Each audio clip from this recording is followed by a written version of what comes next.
Everyone, you want to show his caliber. The people are going to admire me by listening my success, by showing my all the show off kind of thing. Like the people are going to feel.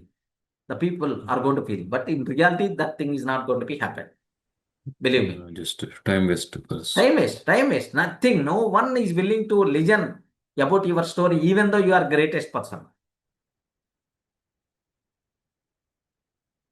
So that's why the people, you saw multiple people. Array, I did PhD, ra. The opposite person is talking.